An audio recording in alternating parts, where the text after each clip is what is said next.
Hi குட்டீஸ், இன்னைக்கு நாம ஒரு காக்கை நரி கதையை பற்றி பார்ப்போமா? ஒரு முறையில் ஒரு காக்கைக்கும் நரிக்கும் இடையே நட்பானது.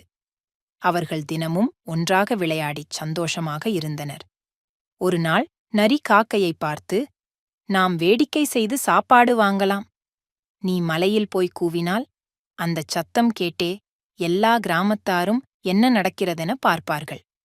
அப்பொழுது நான் கிராமத்துக்குள் போய் சாப்பாடு திருடி வருவேன் என்றது. காக்கை உண்மையான நட்பாக எண்ணி நரியின் கருத்தை ஏற்றது. காக்கை மலைக்கு போய் கூவினது. கிராமத்தார் அதைச் சென்று பார்க்க நரி கிராமத்துக்குள் சென்று சாப்பாடு திருடியது. சில நாட்கள் அப்படியே நடந்தது.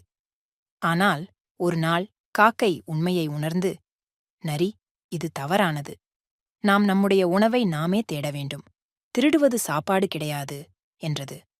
நரி அதன் தவறை உணர்ந்து, உண்மைதான் காக்கா, நான் இனி திருடுவதை நிறுத்தி உன்னுடன் நேர்மையாக வாழ்வேன் என்றது. அன்று முதல் காக்கையும் நரியும் நேர்மையாக உழைத்து உணவு உண்டனர். கதையின் நற்செய்தி: நல்ல நட்பு நேர்மையிலிருந்து தோன்றும் மற்றும் திருட்டு போன்ற தவறுகளைச் செய்வது ஒருபோதும் நல்லதல்ல. என்ன குட்டீஸ், இந்த கதை உங்களுக்கு பிடிச்சிருக்கா? நாளைக்கு நாம வேறு ஒரு புதிய கதையோடு சந்திக்கலாம்.